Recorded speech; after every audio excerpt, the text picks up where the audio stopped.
Welcome everyone, मैं हूं प्रतीक्षा। Guys, हम सभी लोग 80s 90s के गेम के बहुत बड़े फैन हैं क्योंकि उस टाइम के गेम आज के कंपैरिजन से कुछ ज्यादा अच्छे हुआ करते थे। इस टाइमलाइन के अंदर अभी गाइस वो गेम बंद भी हो चुके हैं, लेकिन गाइस अगर कैसा हो कि उस टाइमलाइन के गेम के कुछ कैरेक्टर्स निकल के हमारी दुनिया में आ जाएं, तो चलिए फिर बिना प्रतीक्षा कराए आज हम सभी लोग देखने वाले हैं कि कैसे एलियंस एक गलत थ्रेट के कारण अर्थ पे अपनी एलियन टीम को गेम के कैरेक्टर के रूप में भेज देते हैं। मूवी की टाइमलाइन 1982 की थी, जहाँ पे हम दो बेस्ट फ्रेंड्स को देखते हैं, सैम और विल को। इनके शहर में एक नई आर्केड गेम की शॉप ओपन हुई है। सैम और विल को बचपन से गेम खेलना पसंद था, लेकिन उनमें से सैम इन गेम्स के पैटर्न के अकॉर्डिंग गेम खेला करता था। इसी के कारण वो हमेशा से चैंपियन था। सैम के गेम खेलने के स्किल से वहाँ हर कोई बच्चा सैम को देखने के लिए इकट्ठा हो जाता है। सैम के ऐसे गेमिंग स्किल को देखते हुए एक लड़का सैम के पास में एक ब्रोशर लेके आता है, जिसमें world wide video arcade game की चैंपियनशिप होने वाली थी। इसका मतलब था कि सैम के पास जो टैलेंट था, अब वो वक्त था कि वो दुनिया को अपना टैलेंट दिखा सकता है। कंपटीशन के दिन वहाँ पे कई सारे पार्टिसिपेट थे जो कि गेम खेला करते थे।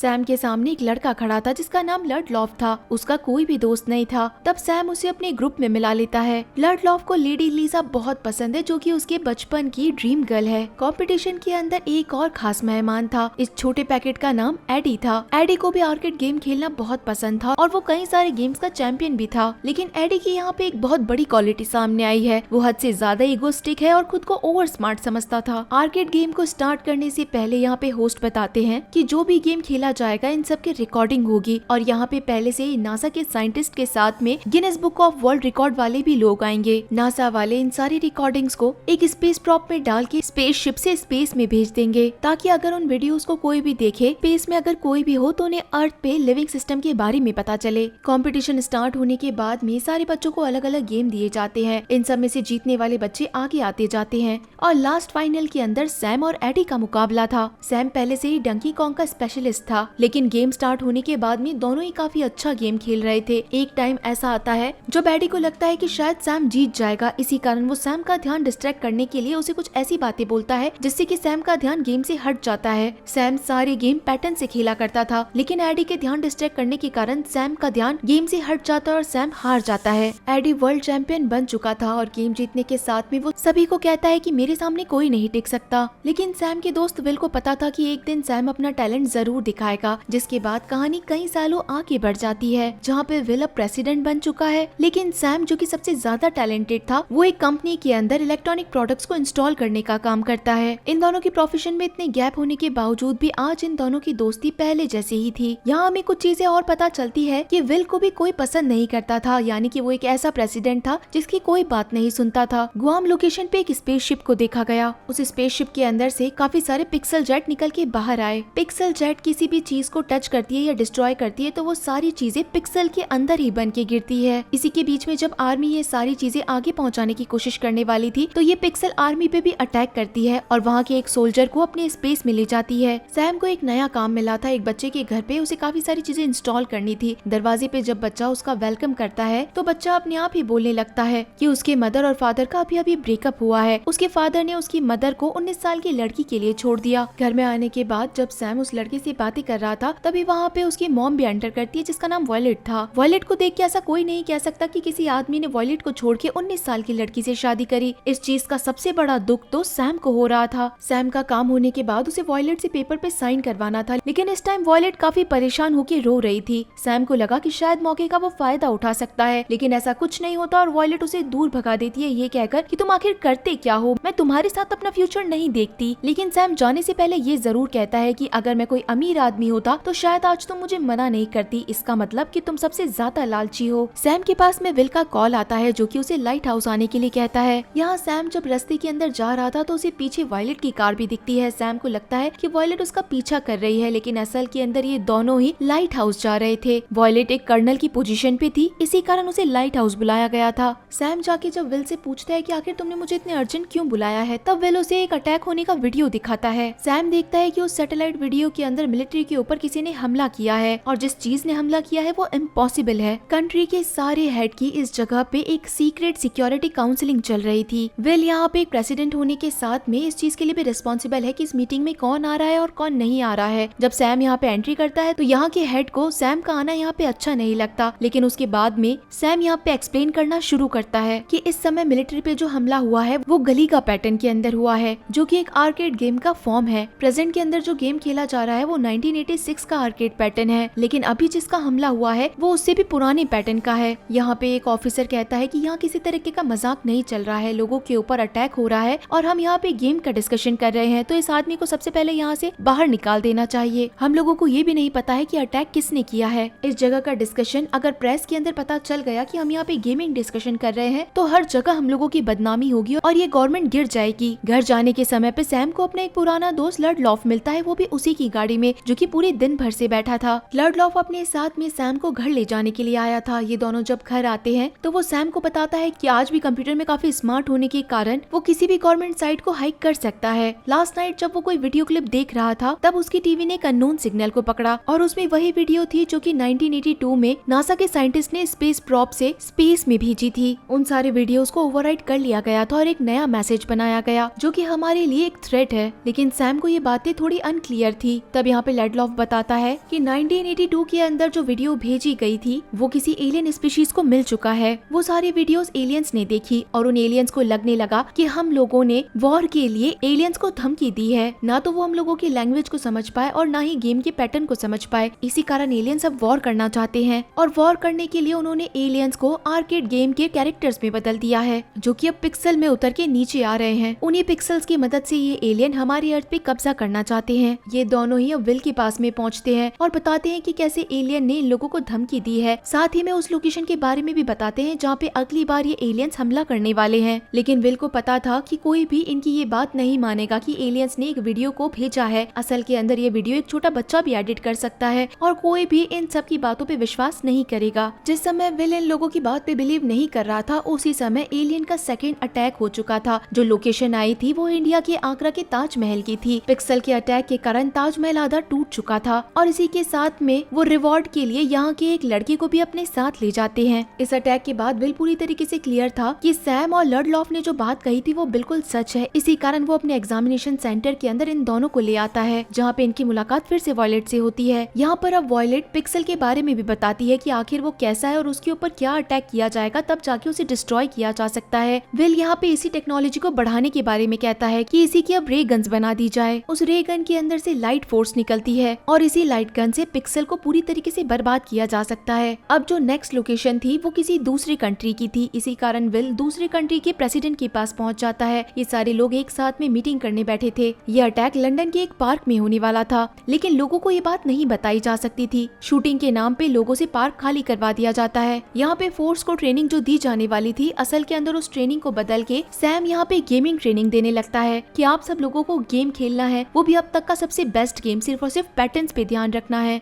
सैम यहाँ पे सभी को आर्केड गेम खिलाना शुरू करता है, लेकिन जब टाइम आता है एलियन फोर्स की अटैक का तो कोई भी सोल्जर पैटर्न को ध्यान नहीं रखती और गलत पैटर्न से शूट करने पे हर एक कैरेक्टर डबल होता जा रहा था। सेंटीपेड पिक्सल के फेस पे अटैक करना था, ना कि उसकी बॉडी पे मारते ही ये सेंटीपेड पिक्सल डबल में बदल रहे थे। इसी कारण अब सैम को गन उठानी पड़ती है। सैम यहाँ पे लर्डलॉफ से भी मदद मांगता है और ये दोनों अपनी शूटिंग स्किल से उस वॉर को जीत जाते हैं। इस वॉर को जीतने के बदले में एलियंस खुश थे और साथ ही में अर्थ को एक पिक्सल कैरेक्टर भी गिफ्ट करते हैं। हर गेम की 3 चांसेस थी, इसी कारण एलियन भी 3 बार जीतना चाहते थे। अब तक वो 2 वॉर जीत चुके थे और आखिरी वॉर वो किसी भी सूरत में जीतेंगे और अर्थ को अगर जीतना है तो उन्हें भी 2 बार जीतना पड़ेगा। लास्ट वॉर जीत चुके थे, लेकिन एक आखिरी वॉर होनी बाकी थी, लेकिन ये वॉर पहले होने वाली वॉर से और ज्यादा बड़ी थी। अगर इन्हें कोई जिता सकता था तो वो वर्ल्ड का चैंपियन इन्हें जिता सकता था। इसी कारण ये लोग मिलके एडी तक पहुंचते हैं। एडी अब एक क्रिमिनल में बदल चुका था, जिसके ऊपर $1 मिलियन चोरी करने का इल्जाम था। एडी गेम खेलने के लिए तैयार तो था, लेकिन यहाँ पे वो अभी भी ओवर स्मार्टनेस दिखाने लगता है और गेम खेलने के लिए दुनिया को बचाने के लिए वो कई सारी शर्तें रखता है। ना तो वो टैक्स पे करेगा, उसे खुद का पर्सनल जेट चाहिए, जीतने के बाद उसे डिनर पे सेरेना विलियम्स या मार्था स्टीवर्ट में से कोई एक लड़की चाहिए। एज अ प्रेसिडेंट विल कहता है कि मैं इन सब चीजों को पूरा नहीं कर सकता हूँ, लेकिन हाँ तुम्हारे टैक्स नहीं पे करने और यहाँ से बाहर निकलने के बारे में मैं सोच सकता हूँ। और साथ ही इन दोनों सेलिब्रिटीज में से किसी एक सेलिब्रिटी का डिनर पक्का है। ये सारी बातें करने के साथ में एडी भी डील मान जाता है। इस बार की वॉर न्यूयॉर्क के अंदर थी और वॉर के अंदर जो इनका दुश्मन था वो पैकमैन था। इन सबको बिलीव ही नहीं होता कि पैकमैन कभी बुरा भी हो सकता है, क्योंकि पैकमैन ने अब तक काफी अच्छी चीजें करी है। पैकमैन को मारने के लिए इन्हें कारों की जरूरत थी। वॉयलेट ने इनके लिए पहले से ये कारें बना रखी थी। यहाँ पे इनके साथ एक साइंटिस्ट थे जिन्होंने पैकमैन को बनाया था। एज अ फादर इस साइंटिस्ट को लगा था कि पैकमैन को उन्होंने खुद ने बनाया है तो पैकमैन इन्हें कुछ भी नहीं करेगा, लेकिन ये इनकी बहुत बड़ी गलती थी। हाथ लगाते ही पैकमैन इनके हाथ को पिक्सल में बदल देता है और तब यहाँ पे वॉर स्टार्ट होती है। गेम स्टार्ट होने के साथ में ही एडी को इसका पैटर्न पता था, इसी कारण वो कार को बहुत फास्ट चलाकर पैकमैन को 2 बार बूम कर देता है। लास्ट चांस के अंदर एडी को लगा था कि वो इस बार भी पैकमैन को मार देगा, लेकिन गलती से पैकमैन ने अपना रास्ता बदल दिया और एडी सीधा पानी के अंदर गिर जाता है। तब यहाँ पे बारी सैम की थी, सब कुछ सैम के ऊपर टिका था। सेफ कैप्सूल खाने के बाद में 10 सेकंड का टाइम मिलता है और ये पैकमैन 10 सेकंड के अंदर सैम को मार भी सकता था, लेकिन सैम ने एक ऐसी ट्रिक अपनाई जिससे कि पैकमैन खुद अपने आप ही मर गया। अर्थ ये वॉर जीत चुका था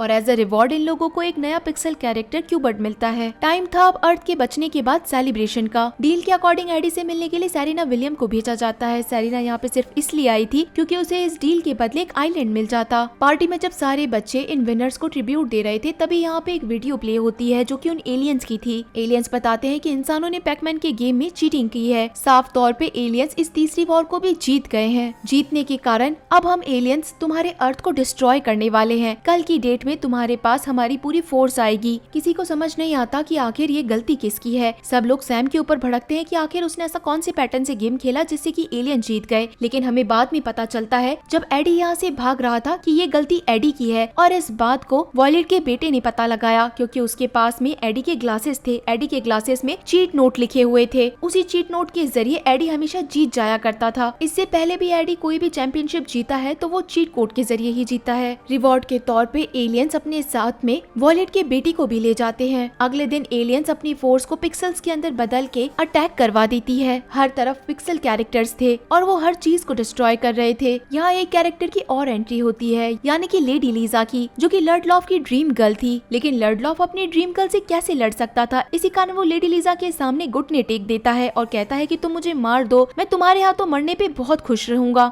लेकिन लीजा इन बातों को समझती है और वो अपने वेपन्स पे गिरा देती है। लेडी लीजा अब एलियंस की तरफ से नहीं बल्कि अर्थ की तरफ से फाइट करना शुरू करती है, जिसके बाद एलियन शिप से एक मैसेज टेलीकास्ट होता है कि एलियंस के हेड ने इंसानों को एक और मौका दिया है। इन्हें एक और गेम खेलने के लिए ऊपर स्पेसशिप में बुलाया जाएगा। अगर ये लोग जीत जाते हैं तो एलियंस अपने सारे हमले को रोक देंगे। जिसके बाद में सैम, विल और वॉयलेट यहाँ से चले जाते हैं और इनके साथ में क्यूबर्ट भी जाता है। इनकी जहाँ पे एंट्री होती है वो डंकी कॉन्ग गेम के अंदर होती है, जिसके अंदर हमेशा से ही सैम चैंपियन था, लेकिन लास्ट चैंपियनशिप में वो एडी से हार गया था। यहाँ रिवॉर्ड के अंदर उन तीनों लोगों को रखा गया था जो कि वॉर के बाद एलियंस अपने साथ ले गए थे। सैम को बार बार यही लग रहा था कि इस गेम का कोई पैटर्न नहीं है तो इन्हें बस जीतना ही पड़ेगा। लेकिन तभी यहाँ पे वॉयलेट का बेटा यहाँ पे सारी बात को डिस्क्लोज करता है कि कैसे एडी ने यहाँ पे चीटिंग की थी। बचपन से उसके ग्लासेस के अंदर चीट कोड्स थे और उसी के कारण वो हर गेम को जीतता जा रहा था। बचपन के अंदर चैंपियनशिप सैम जीत जाता, लेकिन एडी की चीटिंग के कारण वो जीता। और साथ ही में लास्ट गेम जो पैकमैन का हुआ उसमें भी चीटिंग एडी ने ही की थी। ये बात सुनते ही सैम मोटिवेट हो जाता है और उसे लगता है कि वो ही इस गेम का असली चैंपियन है और वो इस गेम को भी जीत जाएगा। सैम अब ऊपर तक पहुंच जाता है और अपने हाथ में एक हैमर लेता है और कहता है कि 1982 से मैं ये काम करना चाहता था। वो हैमर सीधा डोंकी कॉन्ग पे फेंकता है। इसी के साथ सैम इस गेम को जीत चुका था। गेम जीतने के साथ में ही एलियंस की डील के अकॉर्डिंग सारे पिक्सल्स कैरेक्टर को यहाँ से जाना था। अर्थ के अंदर लर्डलॉफ, लेडी लीजा और एडी तीनों मिलकर सारे पिक्सल कैरेक्टर का सामना कर रहे थे, लेकिन वॉर खत्म होते ही लेडी लीजा भी पिक्सल के अंदर बदल के स्पेसशिप में चली जाती है, जिससे लर्डलॉफ बहुत दुखी हो जाता है। अब प्रेसिडेंट विल यहाँ पे सबके जीतने पे मीडिया कॉन्फ्रेंस के सामने बताते हैं कि कैसे इन चारों ने मिलकर अर्थ को बचाया है। लेकिन क्यूबर्ट देखता है कि लर्डलॉफ बहुत दुखी है लेडी लीजा के जाने पे और अब क्यूबर्ट लेडी लीजा में बदल जाता है। जिसके बाद यहाँ पे 2 कपल दिखाए जाते हैं, लर्डलॉफ और लेडी लीजा, और साथ ही में वॉयलेट अब सैम को साथ रहने के लिए हाँ कर देती है। एडी को भी जिन लड़कियों की तलाश थी वो सेलिब्रिटीज भी एडी को एक रूम में बुलाती है। इसी के साथ मूवी का लास्ट पोस्ट क्रेडिट सीन दिखाया जाता है कि लर्डलॉफ और लेडी लीजा ने शादी की है, जिससे उन्हें छोटे छोटे से क्यूबर्ट हुए हैं। और इसी के साथ गाइस ये शानदार मूवी यहीं पे खत्म हो जाती है। तो आप सभी लोगों को ये मूवी कैसी लगी मुझे जरूर बताइएगा। तो चलिए फिर मिलते हैं आप सभी लोगों से अगली मूवी में, तब तक के लिए टाटा।